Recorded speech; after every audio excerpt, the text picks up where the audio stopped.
Welcome to Up on the Bars Discussion with your host, Roy Bain.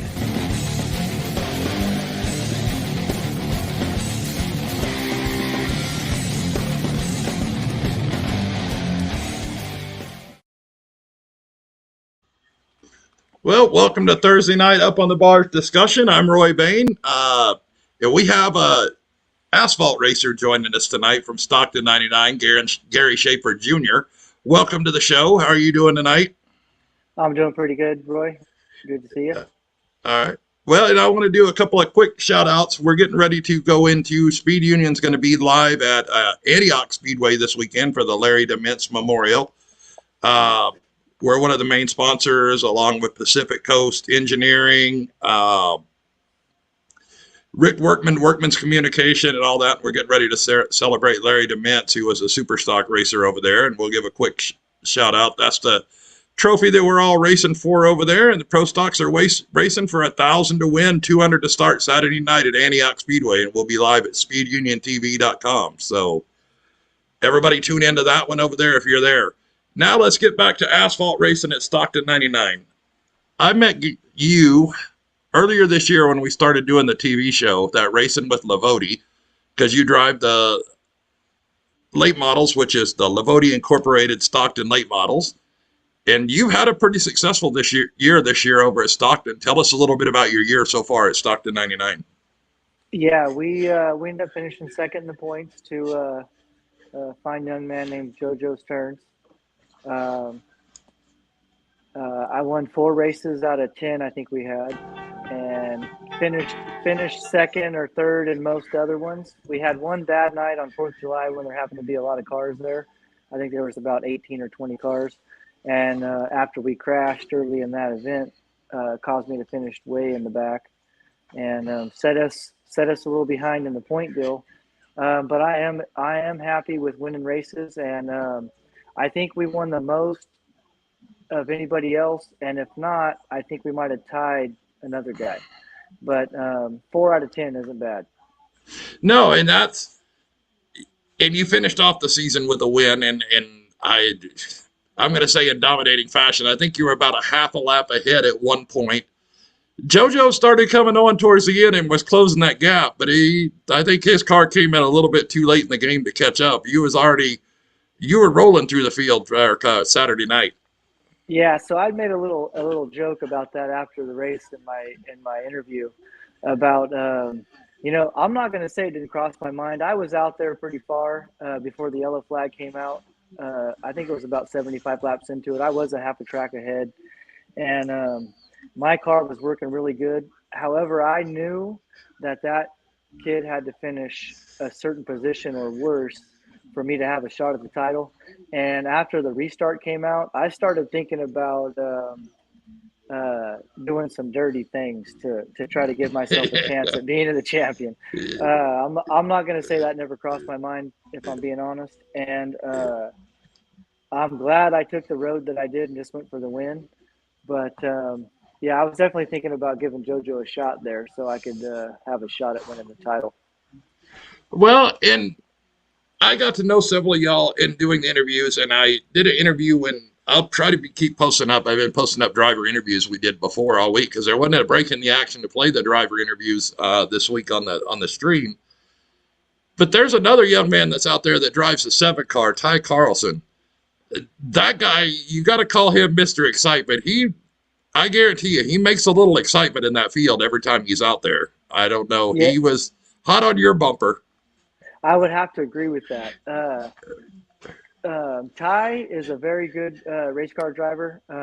He's also young and got a lot of racing ahead of him. And I expect him to win a lot of races and probably, if not at least one, but multiple championships out there at the Speedway if he sticks around. Ty is a good person. I know he races real clean. And he tries real hard. I do think that Ty's going to win some races, and he is exciting. He puts the pressure on you. He tries real hard. We're all out there trying real hard. So, a little rubbing and banging around is racing on a short track like that at Stockton. And Ty definitely makes it exciting. Well, and we talked in his interview before there, and I'm going to get into this as leading up to somewhere with you. He is very good on starts. David Michael Owens is joining in, says, and you see his comment up there. Gary Shafer is awesome. So anyway, he told me to give a shout out there. So, but anyway, we talked about it. He always capitalizes on the starts. If he's going to make a move, you can count on him doing that on the starts if you get to watching him. And Saturday night was no different. Yeah, he started third, I believe, right behind me. I started on the pole, and JoJo was on the outside. And JoJo's had a fast car as of late, and I knew that I wanted to get in front of him and not let him get out front and relax. So I snookered JoJo on the start, and Ty, when I look back at the video, he came right with me. And I would say for about 5 or 7 laps, Ty was right on my bumper applying pressure. We start our car off to not be so good right on the initial start, but better when the tires come up, the tire pressure, the pressures come up. And that first 5 laps was a handful because I wanted to lead and set the pace for the whole night. And Ty was making that very difficult. He was definitely hard charging right off the bat. And yeah, he was making it exciting. I looked back at the video, and Ty was bumping and looking and bobbing and weaving all he could.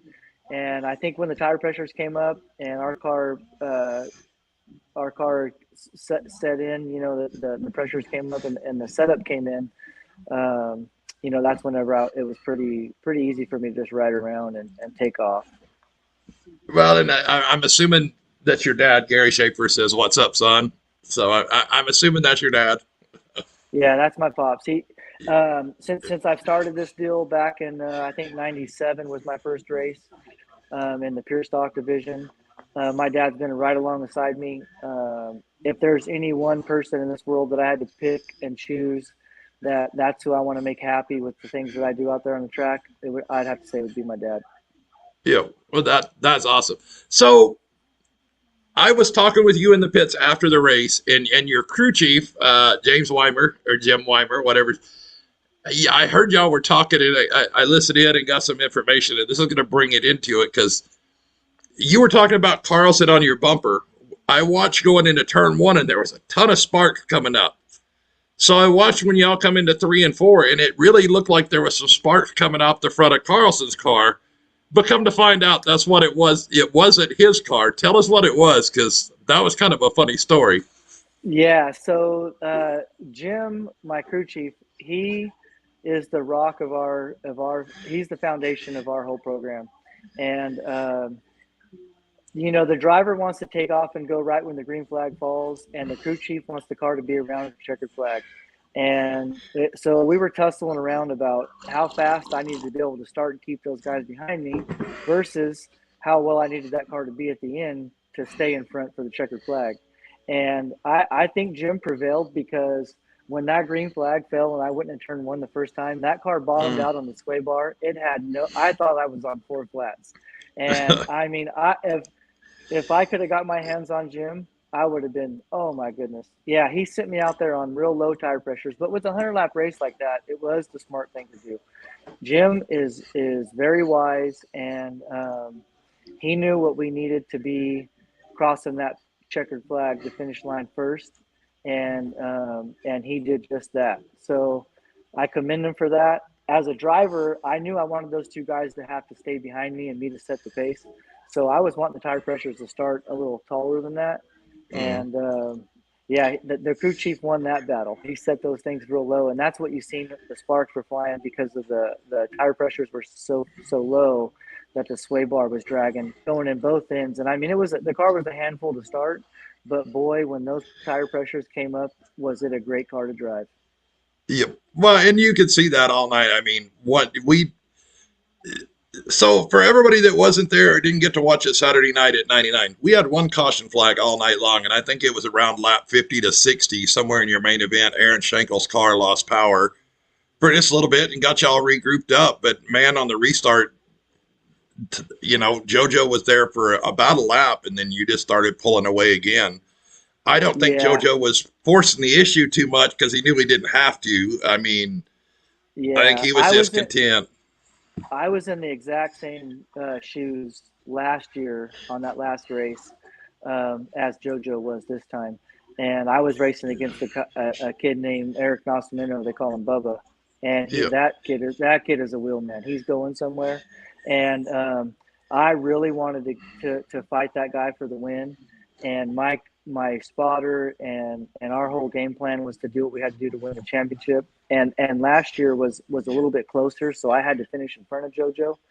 And I'm not gonna lie, at the last restart last year, I started on the outside of Bubba Nascimento, and I went for all I had until I drove the car off the back wall.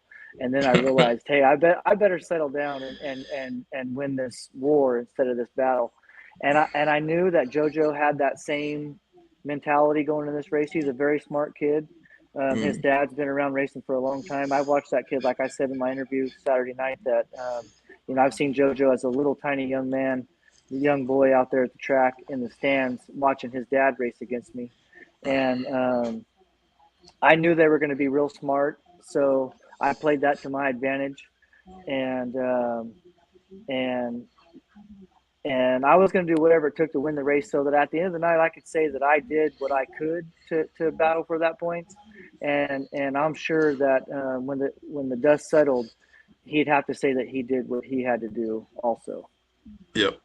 So you've obviously got a friend on here, Denny Cardoza. You can see his comment up there. Haha, you got Gary Shafer on Facebook. So Yeah, because I don't have a Facebook. I'm real light on social media. I like to do all my interactions with people in person, or maybe on the phone or something. I don't have a whole lot of social media going on, and yeah, I'm sure there's a couple of guys surprised that I'll be on the Facebook deal. yeah, Justin Renberg says I'm ready for next summer session. Michael Hills, that was great racing by them all, and Michael, David saying hi to you too. So I'm going to go talk about Michael for just a minute, because when this season started, the closest I've been to Charlotte one time for the All-Star race, and I drove a dirt car on the asphalt in the Crash Classic at Roseburg one time. That's what I knew about asphalt tracks. Other than that, I couldn't tell you the first thing about it. Never was a big, I don't guess I ever really wanted to go watch it, but we started doing the TV show for Tony at 99. I've become a big fan of the asphalt racing, and yes, I'm going to sound like a diva when I say this, and I don't care. At the end of the night, you can wear a white shirt at the asphalt track, and it'll be white at the end of the night. It's not covered in dirt. It doesn't matter. It just is what it is. But Michael Hill and that class of B4s, dude, that is some of the best racing anywhere on the West Coast. If you haven't got to watch the B4s race, I am telling you, those guys, they bump, they bang, they push each other every single lap. They don't wreck. They ran their main event with no cautions, and that is a phenomenal class to watch. I don't care what anybody says. It acts like they don't care, and they just get after it. If somebody's in front of them, heck, just give them a bumper. It don't matter. They're going to tag you, but they don't wreck each other. That's what's awesome. I would have to agree with you. I can tell you that main event usually goes off a race or two before ours does. And before our main event, we have to go across the scales and do a little tech session. And I can tell you that there's probably more than just myself and a couple other guys that we rush our cars through that tech and those scales so that we can be ready for our race and get our tails up there to the fence so that we could watch that before race. There's a couple of really good drivers that I can see them moving up the ranks and eventually one day being in late models and competing and doing the very same thing. It takes a little talent to be able to run into somebody without crashing them. So I wouldn't go as far as to say they don't care, but they definitely race hard and fight for every inch of that track that they can. And that's what it takes to be a competitor out there in short track racing is you're really just fighting for position and real estate that there's not much of. And whoever could do it the best usually comes out on top. And I could see a few of those guys out there. They're cutting their teeth pretty good. to be able to move up and compete just the same way in the late model class. Yeah, and the way they all paint their cars too. I have to give a shout out to all of those. You can see the unique personality in each one of them. I mean, like Andrea Rumsey's car is the murder car. It's got like Jason and Freddie. It's cool. Then you got the other Rumsey with the tiger sharks on the front of it. I mean, and then you got Andy Rumsey out there in the pink Hello Kitty car. Dude, Yeah. that's awesome. It's just cool. It looks like they have a ton of fun, and I know they probably don't race for a lot of money, but that doesn't mean they don't race hard. And that's B4 class. I'm gonna put my hats off to y'all. Y'all entertained me all summer long when we would come there. That's yeah. I would have to say my hat off to those competitors as well. The B4 class is very competitive. I do like the character with the paint jobs in that class, because what you'll find out is right now those racers are having fun. Like you said, they're not racing for a lot of money, but they're racing for pride, and they're racing for fun. And I'll be the first one to tell you that I cut my teeth in a class they call the Pure Stock, which is real similar to the bomber division that we have now. And we right. raced on street tires, and it was the same thing. I'm not kidding, Roy. You'd show up in 97, 98, all the way through 2003, 2004.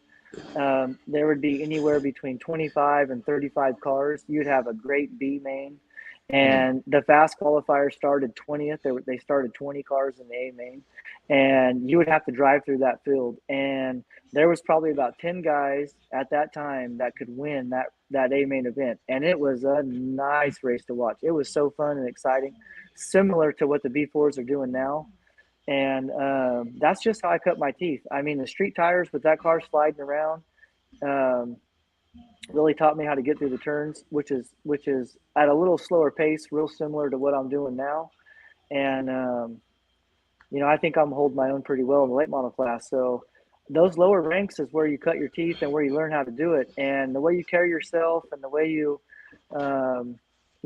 compete really, really says a lot about you. And it says something about if you have the drive and the talent, I guess you'd say, to move up and race in the higher divisions at the track, which I think all of us out there are wanting to do, is race at that top level. Yeah. Everybody wants to race at the next class. I mean, I don't care who you are. You always want to move up to the next class and whatever. Denny Cardoza says them front wheel drive cars are a pain to drive in circle. Hats off to them. Next season I'll be back at it. And then he said I'd put Gary in my B4 for a race.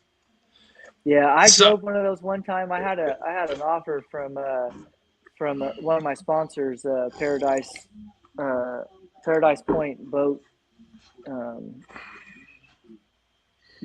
sales. They a guy over there named Garland had a B4 at the end of last year, I think it was, or maybe the year before, and they had a special race at the end of the year. It was like an open show, and they actually took the backstretch off the track, and they made a little S in the backstretch. So you'd come off turn 2, you'd come down to the infield, you'd go back out in turn 3. And he offered me a ride in that thing, and it was 100 laps. You race 50, then you had a little break, and you come back out for the second 50. And I told him, I said, Garland, I don't want to get out there in this car and embarrass myself, so we got to go practice. And we took that car to practice on a Friday, and I spun out, Roy, I'm not kidding you. The first 3 times I tried to drive that thing down in turn 1, I spun out, because what I'm used to in a rear wheel drive car, you lift, and the car starts to come around with the back end, you can't give it no gas, because it'll just want to come around more. So what I learned real quick in those front wheel drive cars is you lift to go into that turn 1, that back end wants to come around because of that short wheelbase. And the next thing you got to do is stab on the gas. So you're actually entering the turn, lifting, letting that thing set up, and then getting back on the gas, which was completely backwards to anything I'd ever done before. So I practiced on that Friday. I picked up a couple little pointers, and I won that first 50. Then we had a little break, and I came out, and something broke in the car, so I didn't end up finishing in the front. But I definitely had a great time, And he is right. I gotta admit, those front wheel drive cars are a handful to drive, and it's completely backwards to anything else I'd ever done at that point. Yeah. Well, and Michael Hill said, yeah, that B4 is his now. So there's the car. You know where it ended up. So your crew chief's given me a question to ask you. What is an aggressive clear? Okay, so he wants me to tell you a funny story. So, pretty close to a family member of mine, Larry Tankersley races in a late model class with me, and our shop is probably about 3 bays down in the same complex, right there off Cherokee, right around the corner from the racetrack, and there was an evening last year where my brother spots for me, and he has every race except for I think 2 or 3, and I think there might be better spotters out there, but for me personally, my brother David Shafer is he does a phenomenal job. We've gotten to the point to where sometimes he'll just hit the button to key up, and he won't even actually say anything, and I know at that point of the track when he hits that button and he lets off of it, don't say anything, I know what he was about to say. I mean, that's how we've been doing it so long together that, I don't have any mirrors in my car, Roy. I don't know if you noticed that when you drove it off the track last week that, I don't have a rear view mirror. I don't have the mirror on the door. I have zero mirrors in that car. The only thing I know what's going on is because of that spotter, and my brother does a great job. So one night, we're out at the racetrack racing, and we're in a good battle with Larry. And I remembered I came down in turn 1, and Larry got in my back end and kind of turned me sideways. So I don't remember where we both finished that night, but we ended up at the shop together, which we normally do after every race. And we're talking and we're debriefing, I guess you would say, about what happened, this or that, between us. And I'm down there and I'm giving Larry some flack about. I said, "Hey Larry, there was a time I remember in the race when I drove in turn 1, man, and you got in my back end and turned me sideways." I'm like, "What's up with that?" And he goes, "Dude, I was to your tire, man. Like I think I was had the inside lane and you kind of chopped me off." And I'm like, "I don't know, man. My brother, the spotter, he called me clear." So he said, "Well, let's straighten this out and let's get him down here." So we go get my brother, and the 3 of us are standing there talking along with some other of our crew, standing around. And I say, "Bro, what happened, man? Like I thought Larry got into me and turned me sideways, and now Larry's telling me that he was there, and I know you called me clear." And he goes, "Well, bro, I'll be honest with you." He said, "I felt like we needed the position at the time, so I called an aggressive clear." So I wasn't exactly clear, I don't think, but luckily Larry checked up enough to let me get in there and didn't turn me around. But yeah, that was the aggressive clear I think Jimbo's talking about. Yeah. So I drive on dirt. We don't have mirrors. We don't have communication. We don't have any of that. The only communication we have is Race Central telling you that there's a caution flag or whatever.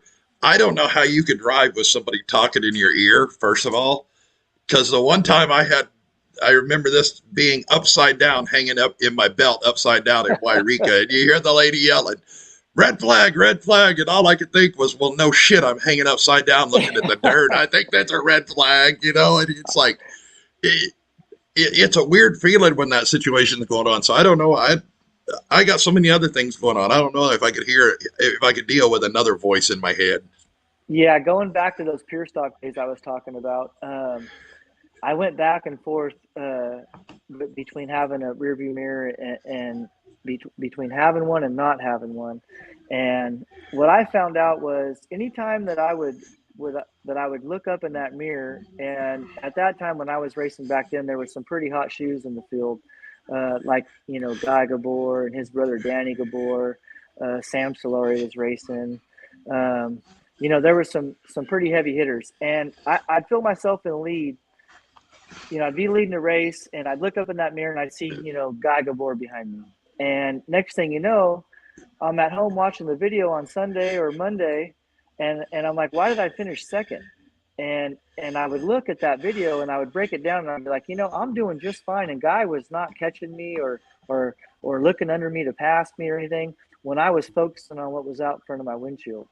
And I came to realize that anytime I would look up and I would see someone behind me, they would put the pressure on me. So, or I'd put it on myself, by seeing that car back there. So I took the mirror out of the car. I won a lot of races like that. And I don't think I'll ever have a mirror in my car. That's what the spotters are for. So I kind of learned without a mirror. And at that time, we didn't have radios in those cars either. So your senses, I mean, I have a pretty good peripheral vision where I feel like I could see if they're in my peripheral and I could hear their motor, then they're probably there where I need to give them a lane. And if I don't see them and I don't hear them, then I'm going to drive the track just how I should be doing without the car there. And it seemed to work out for me to this point. And then when I got to the late model class where you had to have a spotter, it did take some getting used to, I will say. And even to this very last race going into the night, I was talking to my brother and I said, when you get to the apex of the turn, like the center of the turn, and I'm at the end of my roll and I'm getting ready to get back in that throttle to the point where my car is pointed straight, I don't really want them to tell me anything because you need all your senses. Like I need to feel what the car's doing. I need to hear what it's doing so that I don't slip the tire and I don't get sideways. And he's really good about working with me and listening to what I tell him, the feedback. And then, he may not tell me until halfway down the straightaway or getting into the next turn what's going on around me if he needs to be telling me anything. And so it's a learning curve. Every time I race, I think of something new. I will have to give a shout out to there was a 4th of July race when the track first opened back up. I was doing different things and I wasn't racing. And I had a friend of mine, Guido Bindi, had a race car that he couldn't drive at the time. So I'd worked my way into driving that car a few times and my brother came to spot. Well, he was going to be out of town on this 4th of July and I had to find a spotter. So I went to Guy Gabor and asked him to spot. He was at the track and he said, yeah, I'll come do it for you, So then I qualified like fast time or second fast time and I was going to be competitive that night. And Guy felt more comfortable if he was to let me use who spotted for him, which is his brother, Danny Gabor.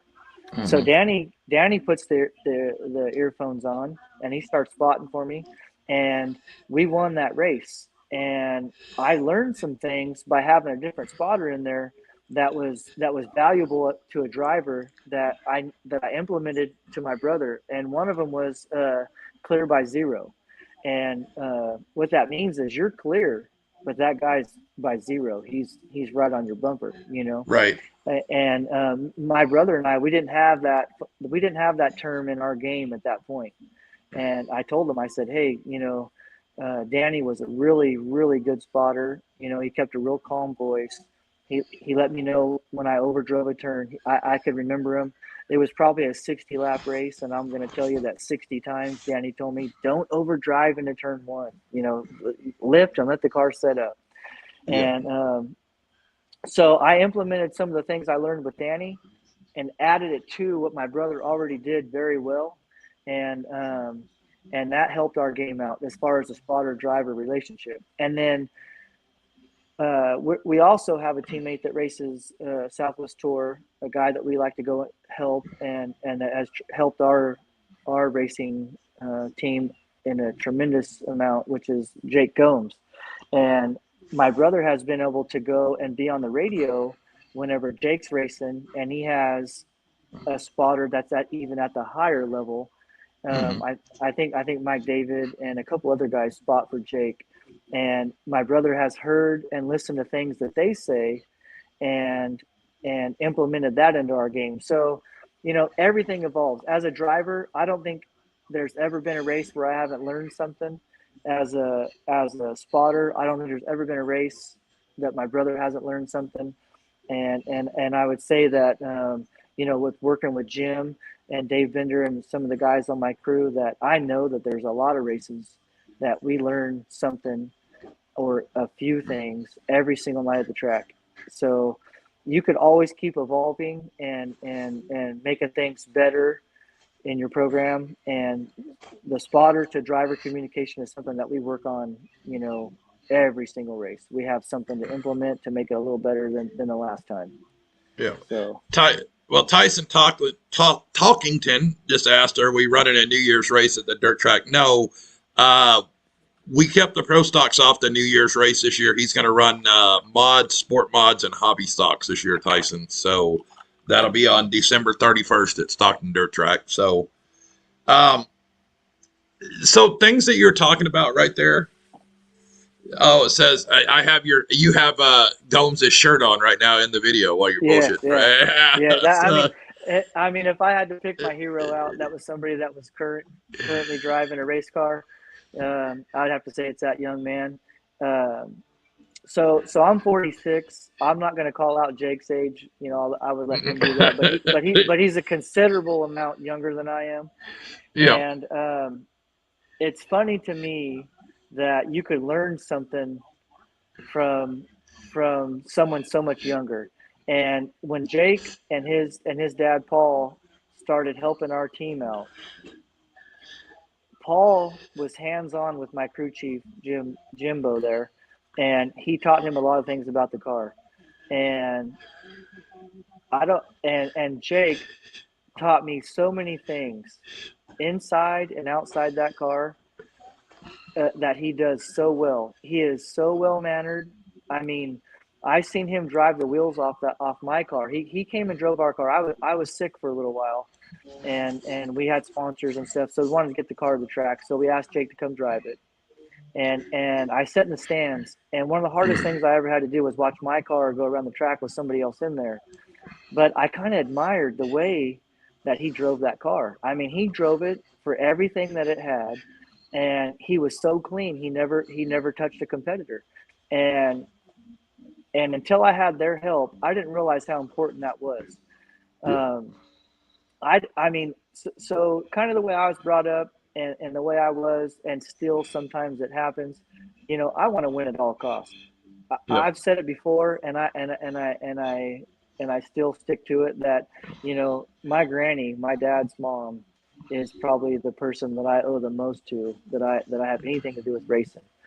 And if my granny was leading a race and I was in second, and I had to spin her out to win that race, I would probably do it.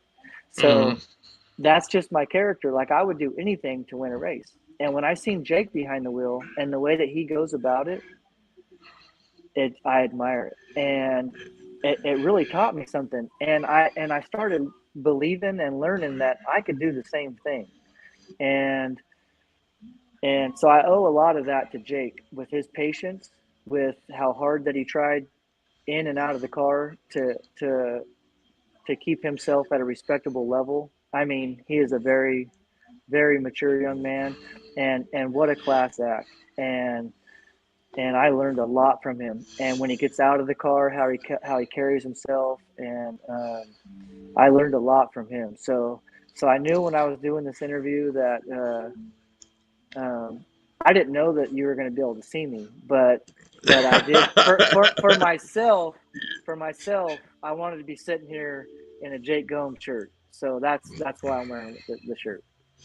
Well, and I'm going to pop up. This is your car in victory lane Saturday night there at Stockton 99 Speedway. That's after 100 laps.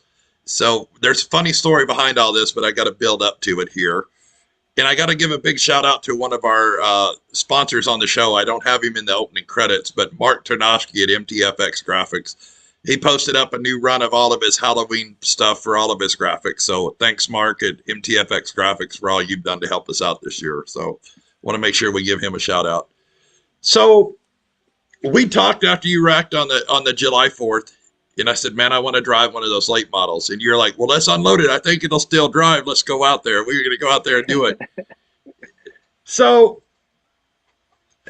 and I know you don't know me that well as far as that, but I'm not a person to back down from a challenge at road bulls, dude. I do all kinds of dumb shit. I don't hurt my feelings at all. I don't want to tear your stuff up, but I want to do that. So we talked about it on the show with somebody that was on here. I said, yeah, Gary Shafer Jr. said he'd let me go turn a couple of laps in his car.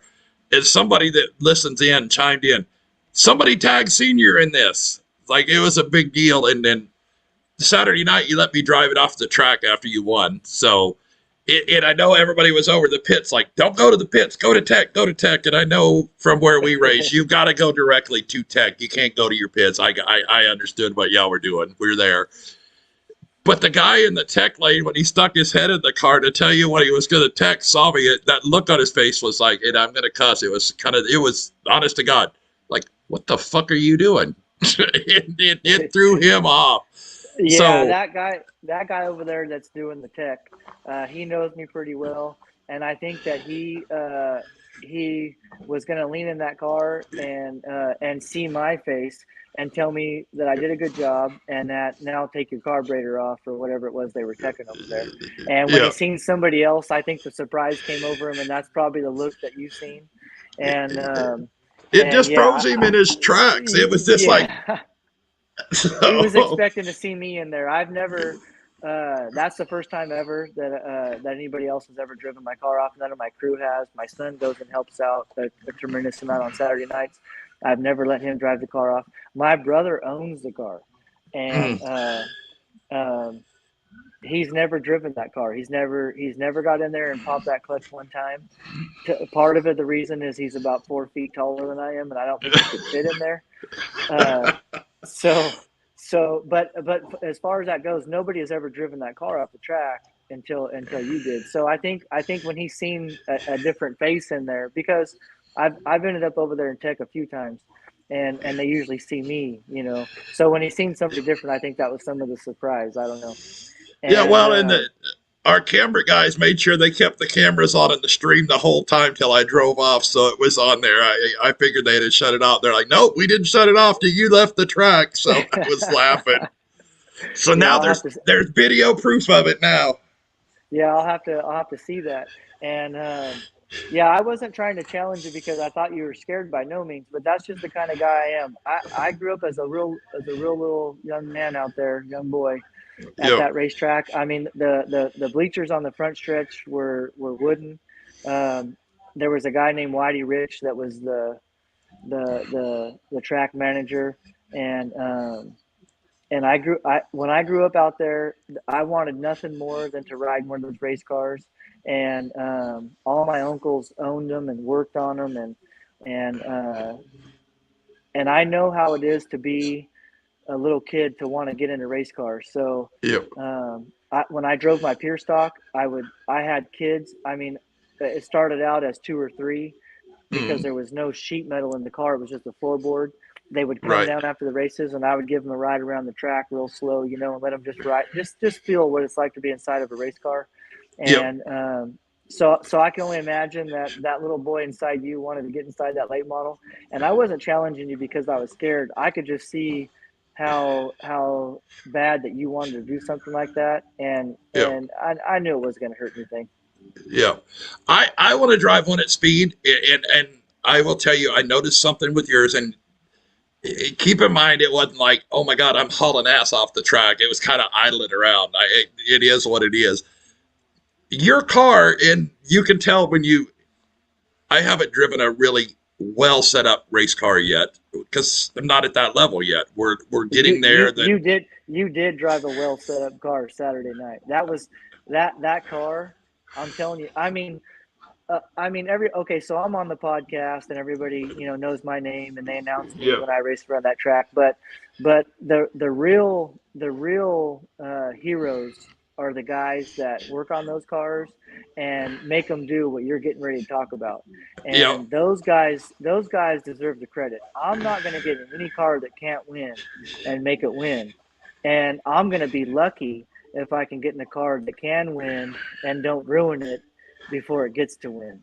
So all the praise should be going to the crew chiefs and the crew members and the setup guys that work on these race cars, whenever that car wins, I'm not trying to take a whole bunch away from the drivers because we have to do a little part in it, but it's a little part. The bigger part is the guys that work on it and set them up and make those things turn left. And then I'll let you elaborate on what you felt when you're driving that car up the track.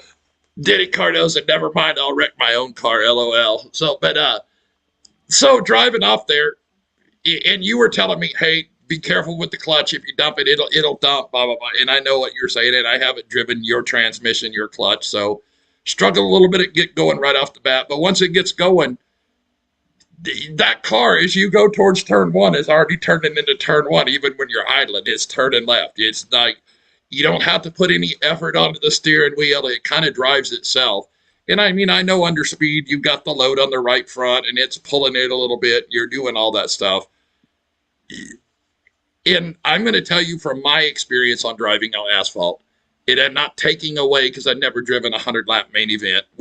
I'm not going to get into this because I'm not going to compare that. But when we drove asphalt on our dirt car, we didn't have a sway bar in it. We didn't have any of that stuff. But to me, asphalt, you can feel that car starting to break free a whole lot easier than you can on dirt. So it's a whole lot easier to keep the rear end underneath you. But keep in mind, there's a difference between driving 20 laps and 100 laps. I get that. And I don't know.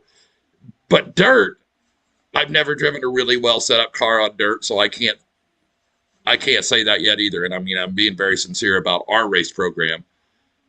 But I'm good for about 5 laps on dirt, and then I step on my own toes every single time. I get through the corners, just tearing it up. And then that 5th or 6th lap, it's like, now I'm facing the whole field. It's like, I haven't got the consistency in there yet. So I don't know how asphalt is that long, because I know tires go away, they build up pressure, things like that. I know there's a lot of things that affect it towards the end of the race.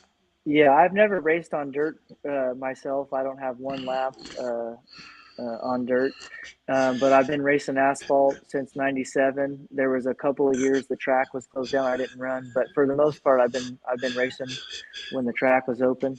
And just from watching dirt, you kind of throw your car in there and get it sideways. And on asphalt, that is the worst thing you can do, because you want the car to be driving through the turns. So if you could just imagine, driving your car down the freeway and you get to the off ramp, you want to get off that off ramp to where your front tires are turning and the car's kind of following those front tires. Right. On dirt, what it looks like is you kind of throw that back and around the front tires and then catch it with them. You're turning left, you're turning right when you're going left in a dirt car. And you're counter steering. Yeah, and on an asphalt car, you want to be turning left when you're going left, and then turning the wheel back straight when you want to straighten up. And something that I've watched guys since I was real little out there back in the 80s. There was no better racing than back in the 80s at 99 Speedway, in my opinion. And you had guys like Norman David and Dan Reed and Kevin Gachula and Tim Gillette. And the list goes. Ron Struminska. I mean, I could sit here and in the next 15 or 20 minutes think of a name that I could say that raced back then that was competitive and had a chance to win. And what I learned about watching those guys was you kept those cars straight. You if you're getting sideways, you're not going forward. And in an asphalt car, you want to continually be going forward. So that's a goal of mine. Is I'm really hard on myself. I try hard to be consistent from lap 1 to lap 100 or lap 50, however long the race is, without getting sideways. And I know that when on the tires that we're on now, especially the treaded 8-inch tire, if you overheat that tire or let it grow to a certain pressure that's too high, it's not going to grip anymore. And that's one thing that I feel like that I'm pretty good at, is keeping my tires under me, and I try not to get sideways. So I mean, that's throttle control, that's your speed coming off the turn, how much you're turning it and coming back off the turn of the wheel, and the timing of all that comes into play. And I could watch. I normally watch my videos of my races, and I don't get sideways a lot. And that's probably one of the reasons why I've won a couple races here and there. Yeah. Well, and you're talking about, let's go back to Saturday night. We talked about Ty Carlson earlier in the show, and I on the stream I have to call the race because we haven't figured out how to get plugged into the track announcer. I didn't start out this year having announcing background, so we're learning as we go with that. But I watched Ty Saturday night. He gets really aggressive on the starts and gets going, and he gains a lot of it on the starts or the restarts. But then, just what you're saying is he's coming off four, especially. You can watch his car; it gets way loose. You and JoJo got way out there ahead, but then Ty, Larry Tankersley, and Chuck Dozier. We spent a lot of time following those cars around Saturday night. They put on a great battle for third, fourth, and fifth, lap after lap, nose to tail. I mean, getting after it. And Tankersley was driving a whole lot, I won't say as aggressive as Carlson was, but he wasn't getting out of shape as much as he was. Finally got around him. And Chuck Dozier had the speed to catch up with those guys, but it seemed like he was trying a little bit harder than he should be coming off for. And I'm telling you this as a novice that doesn't know asphalt racing. I'm just saying what I saw. But just like you were saying, you'd see him get real squirrely. He would have about 5 or 6 really good laps and then get really, really, really loose coming off 4. And he would give up all the ground he gained. Yeah, so that's what I was saying earlier about Jim being so smart with setting those tire pressures down in the beginning, knowing that it would hurt us a little bit on the start, but it would be so much better in the end. And as a driver, I know that you don't want to go out there and start qualifying right off the bat in the start of a 100-lap race because your tires are not going to be there at the end. And I can't speak for Ty because he's behind the wheel of his own car, but I do notice in a lot of the videos that he's fast early and not as fast late. So I don't know if that if he'd blame that on a setup or if he could look himself in the mirror and say, hey, maybe I'm a little too aggressive on the starts. But what I can elaborate on Mr. Tankersley is, so Larry has been racing for a lot longer than I have, and he is pretty smart. He's a wily veteran, I guess you could say. So I could pretty much say that Larry didn't overdrive his car too much early in that race, so that he could be the best he could be at the end. And I don't know Chuck Dozier that well, and I didn't see too much of what he done during the race in the video that I have, but I don't know. So I don't know if it's his setup or what. But for Ty, I've raced against him, for a few years, and Ty might be a little too aggressive in the start of a race.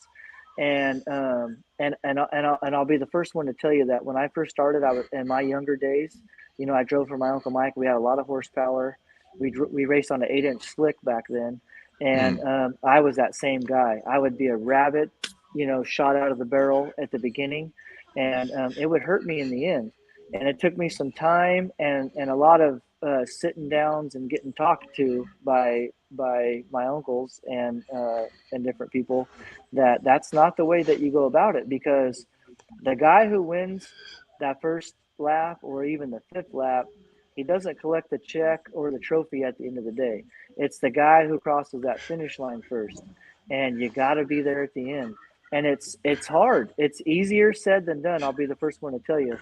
But with the car that's been put under me the last 2 years, I mean, I'm just going to say in the last 20 races, there's been 10 this year and 10 last year. We've won 10 of them, 6 last year, 4 this year. I finished second. I don't know the exact number, but I would say probably about 6 of them. So with winning 10 and finishing second and 6 of them, that only leaves 4 races that I didn't win or finish second. And that has a lot to do with the setup. So I've learned over the last 2.5 years to just be patient, let those tires build pressures, do what my car can do on each lap, and let it come to me. And what you'll find out is you'll be running third or fourth. There was a really good race last year when Greg Potts and Justin Philpott and Bubba Nostamino was there, and Ty was up there in fourth, and I was in fifth, and I was a half a straightaway back. And I was just riding, taking what my car would give me, letting those tires come up and letting those tires come into play. And when it got to the later stages, I found out that it was so easy to drive past those guys. They almost backed up past me, so to speak. And that comes from the knowledge of, guys like Jake and Paul, helping our program and teaching us that, hey, this is a little smarter way to go about things. And I've just been driving my car since then for what it will give me. If my car is a fifth place car on the first lap, then I'll run fifth place. And what normally works out is it ends up being a top 1 or 2 car by the 50th or the 100th lap. So after that happens a couple of times, you start to trust in it. And there's been probably 2 or 3 races whenever I've been second and Ty's jumped out to the lead, and even, he'll get 5-6 car lengths out there, and I don't panic. I just, I trust that the situation's going to work out. And I think out of the 5 times that's happened, 4 of the times it's worked out in my favor. So you just learn, and Ty's young, like I said, he's probably half my age. So he's got a long ways to go. And those things will come to him. And who knows, maybe it's his setup. Maybe his setup is, for qualifying in those first 15 or 20 laps. Right. Where my setup is definitely one that it has the speed in the beginning, but it never goes away. My car never goes away. So that's not something that I'm doing. I'm just driving the car for what it's worth, and that's just what it does. Yeah. So I want to ask you about 1 and 2, because I noticed some things this year, and we had some cameras set up in the VIP booth, and we caught a lot of action in turn 1 and 2 up close and personal. So I know, like the other night, you had a pretty substantial lead and you get into lap cars. What is your thought? Because this is putting a lot of trust in the person you're racing against, number one. 1 and 2 looks like it can be a little tricky, especially if you have to pass that lap car on that second lane up there. It looks like that wall comes up very quick when you come off there. It sure does. And I'm just going to tell you that if I'm leading by, let's say, 3 or 4 car lengths, it doesn't matter about trust. I would not pass a lap car on the outside in 1 and 2. With that, I would give up that lead and wait till we came off the turn and pass them down the back straightaway, because you never know what a lap car is going to do. I will say that this past race in the 100 lapper, there was a few cars, the 6 car, the 69, I think it was. I don't remember the numbers exactly, but let's say there was 4 cars that we were lapping, every 25 laps. There was 3 out of the 4 that would stay up in that high groove and really, really show respect to the leader and give me the room that I needed to get underneath of them and get off the turn and not lose any ground. And then there was that 4th guy that it's almost like you raced around a quarter mile in 15 or 20 laps, and you've gained the distance of the whole track, right? You started off in front of them or next to them, and then you drove away and you went around a quarter mile, and you come back to that guy's back bumper. And I don't know what he's thinking in there when he thinks that, I think, okay, they start racing with you. You know what I mean? Like there was a guy, I'm not going to say any names, but he just stayed right in the groove. And I try to think of it like this.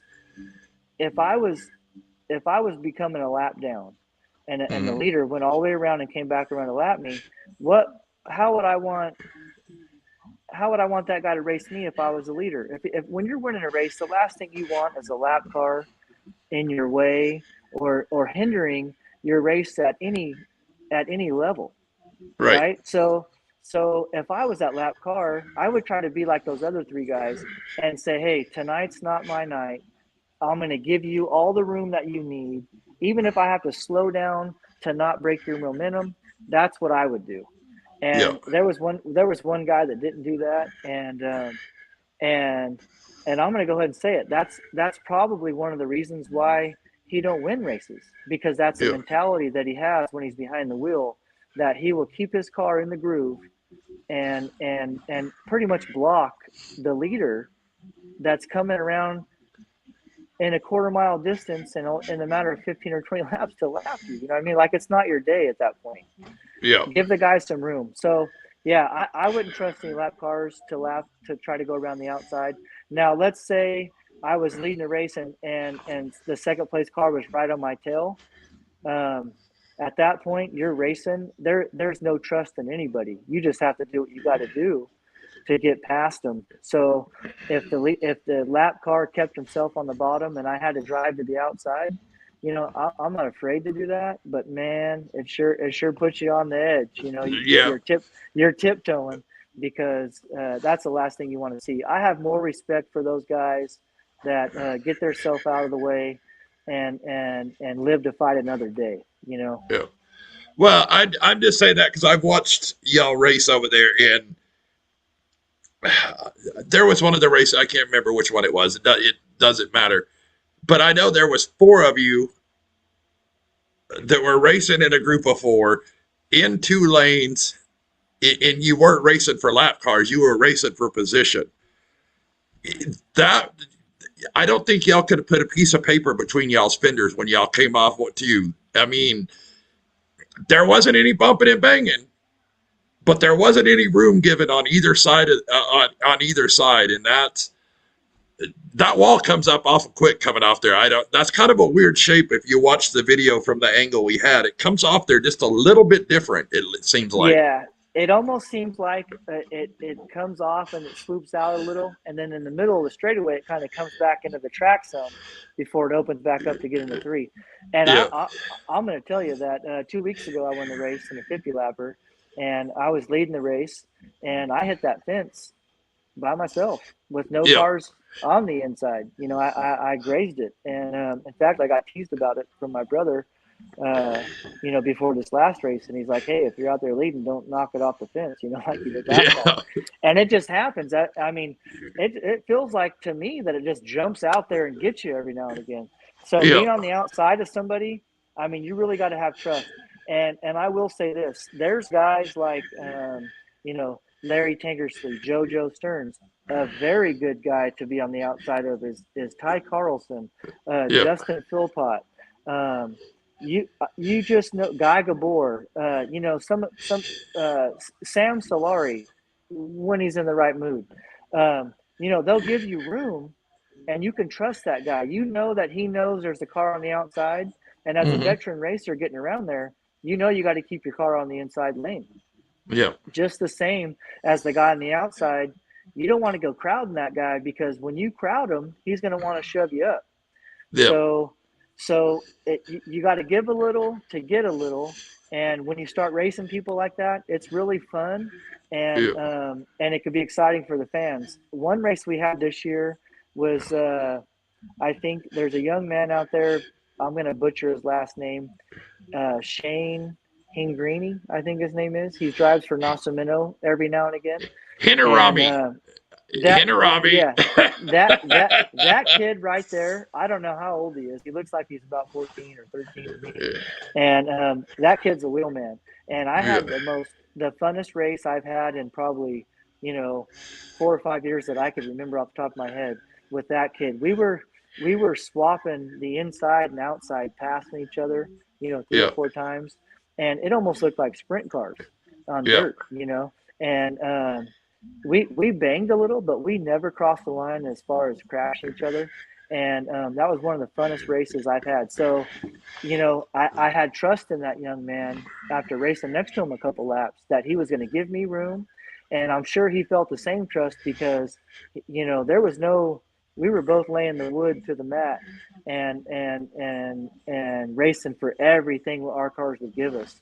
And we didn't crash. So that speaks volumes to the trust and the level of experience and skills that we had with each other.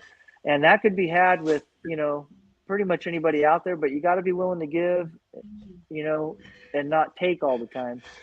And that's something I battle with myself is sometimes I want to take all the time and not give. So, yeah. So I'm going to tell a funny story about Gary here.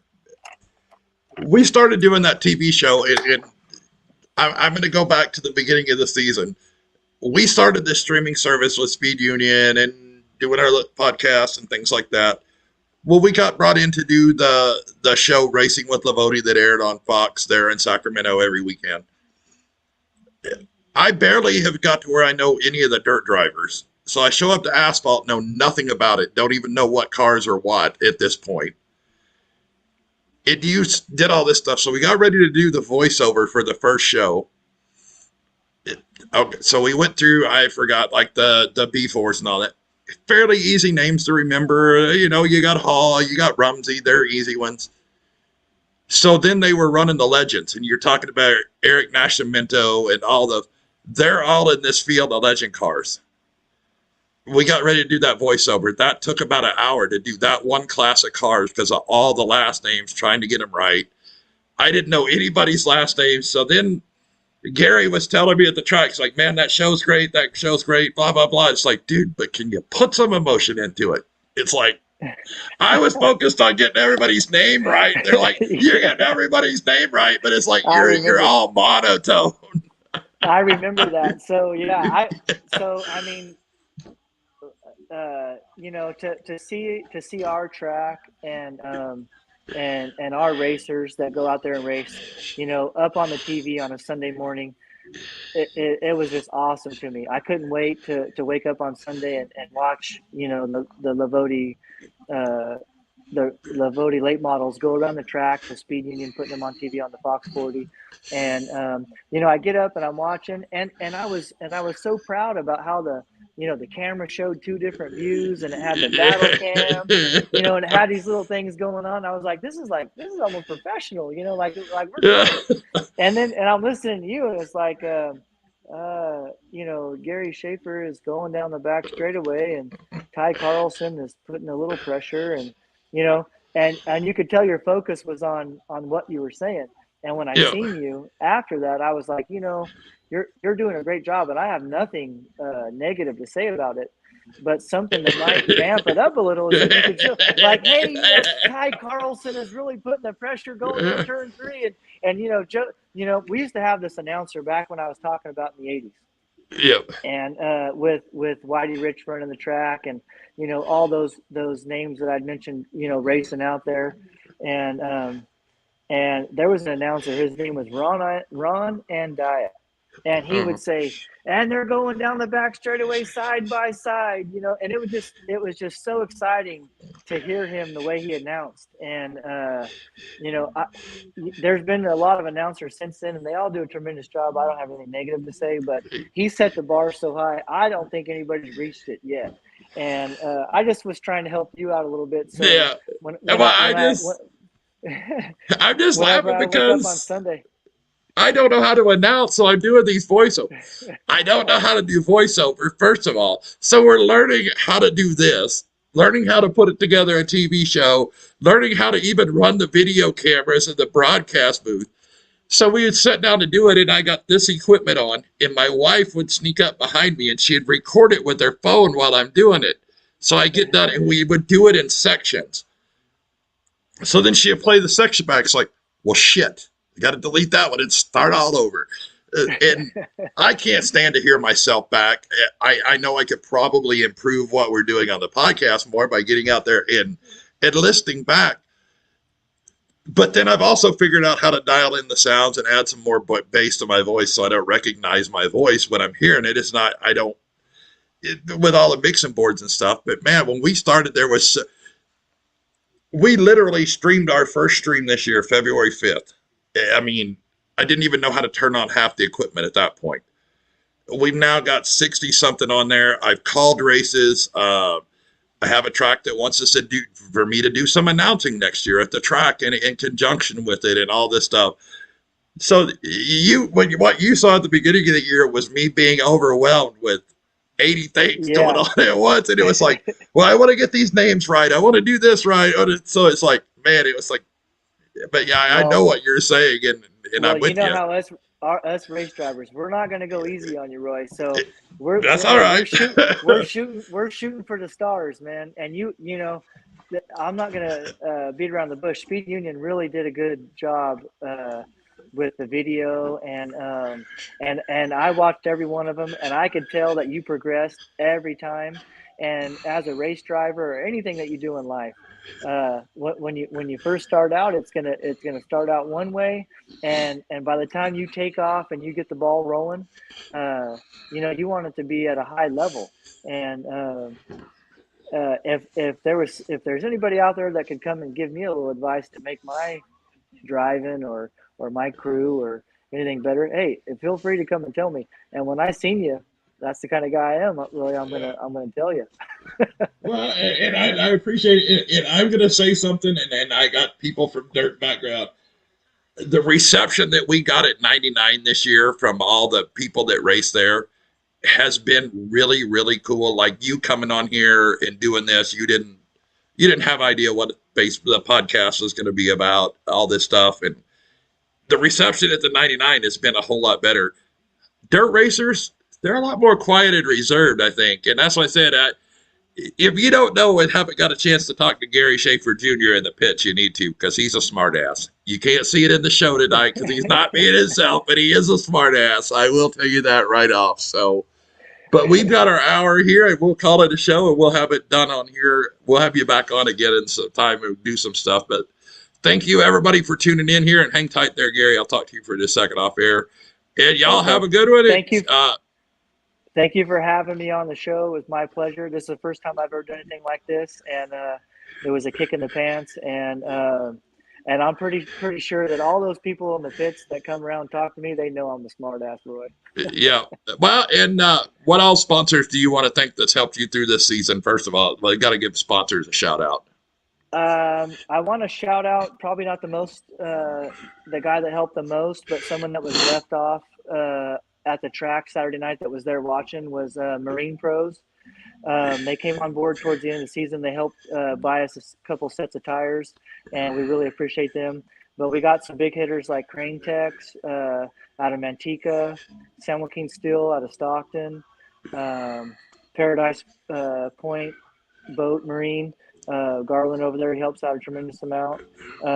We have North Stockton Grocery Outlet, PK Tires, Shafer Racing, G&N Construction, Stock Car Fabrication, KV Fabrication, Halloween Eve Music, Accurate Auto Glass, Bender's Work. There's several people that help us. I don't want to forget anybody, and I know I am. Scott's Handyman Service. Let's see, Prime Link Express. God, I hate to forget anybody on this. Such a big deal to me. If I forgot to say your name, I'm sorry. I'm a little nervous, but I do appreciate every last sponsor and fan that comes out there and helps our program. It means a great deal to us. My brother and I don't have a lot of money, and if it wasn't for those sponsors helping us, we for sure would not be doing this. And there's Tiger's Den. It's a bully gang dogs deal, bulldogs. He helps us out with some tires and helps our program. God, I hate to forget anybody. Well, you were talking about Grocery Outlet. I haul a lot of freight for Grocery Outlet. We're one of the main carriers with Grocery Outlet. So there you go. Yeah, there's one here. Yeah, there's one here in North Stockton that they fill our ice chest and send us with food every week. I also want to thank my brother, the car owner, that he went out on a limb and put every last dollar that he has in buying a car for us to be able to do this for our family, and I want to thank Jim Weimer. What a tremendous help and crew chief that he is. Dave Bender, my dad, Guido Bindi Sr., Guido Bindi Jr., my son, Gary the third. I heard he's got a nice podcast over football that he does. Yeah, so my son, he plays fantasy football, and he does a podcast with his buddy, little Jeff Reno. They do a podcast about their football program, their little fantasy football, and I've listened to it. And they've actually got microphones, like it's kind of like your deal there, where you got the headset and everything, and Yep. they go sit down and they take shots. If one of them lost last week or whatever their bet was, I've seen them drink on there. They just have a great time, and it's really funny to listen to. So yeah, shout out to them. And just everybody that comes to the racetrack that helps Shafer Racing and our program. I want to say thank you to them because it means a lot to me. My Uncle Mike and my Uncle Doug that have the shop where we keep our car in, Stock Car Fabrication, I want to shout out my Uncle Larry. He was one of the drivers that I didn't mention back in the 80s that, if I had to pick one driver that I look up to and I want to be just like as a driver on that track, it's my Uncle Larry Shafer. He was a great wheelman. He won a lot of races, and he did good for our family. He carried our family name, and I want to be just like him in that race car. And so shout out to everybody. I don't want to forget anybody, but thank you, Roy, for having me on here. Yeah. It was fun. I had a good time, and I didn't think an hour was going to go by this fast. To be honest, last night I was sitting there thinking in my mind, I'm like, what are we going to talk about for an hour? And it went by pretty quick. So I'm happy that you had me on. I looked forward to it. It was exciting to me, and one of the biggest things I've done for the racing program outside the race car. I have to say that. Yeah. Well, and I want to give a shout out to Tony Nassetti, Stockton 99, the Nassetti Group, and a successful 2022 season. Congratulations to the Core 4 champions. You got Natalie Harper in the Junior B4s, Joe Flowers in the B4s, Donnie Darter in the Bombers, the Baker Roofing Bombers, and JoJo Stearns for his championship with the Lovotti Incorporated Stockton late models too. So give a big shout out to all of those drivers. And I second that. I didn't thank Tony, but that track closed down for a while, and I didn't have anything to do on Saturday nights. My granny took me out there since I was a little kid, and that's something I did my whole life. If there's been a race at that track, there's not very many that I've missed. And when that track shut down, it was a piece of my heart that died. And when Tony Nassetti and his family, the Nassetti Group, brought that track back to racing, my heart started beating at another level. And after my son's football career was over, he played college football. And when that was done and I could get back into a race car full time, that's the first thing that I did. And thank you to Tony Nassetti and his family for getting that track back going and keeping it alive for me to have somewhere to go and spend my life on Saturday nights, because that's like a dream come true to me. When I wake up on Saturday and I'm going to meet my team and my crew at the track with my car and race, there on this planet Earth, there's nothing better that I'd rather be doing is driving that race car at that track. So thank you again, Tony Nassetti.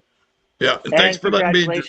Congratulations to all those champions too, because last year was the first time I experienced it at this level. I was a 2003 pure stock champion, and I know what that feels like. And from last Saturday night, after those races were over, till the next last Saturday night, they'll be the defending champions.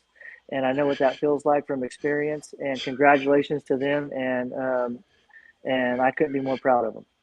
Yeah. Well, and if you get a chance, I did a write-up for Stockton 99. First time I ever put some stuff in print for a write-up. It's on their Stockton 99 page. You'll see it on there. Feel free to critique it. I got thick skin, so you ain't gonna hurt my feelings. So there you go.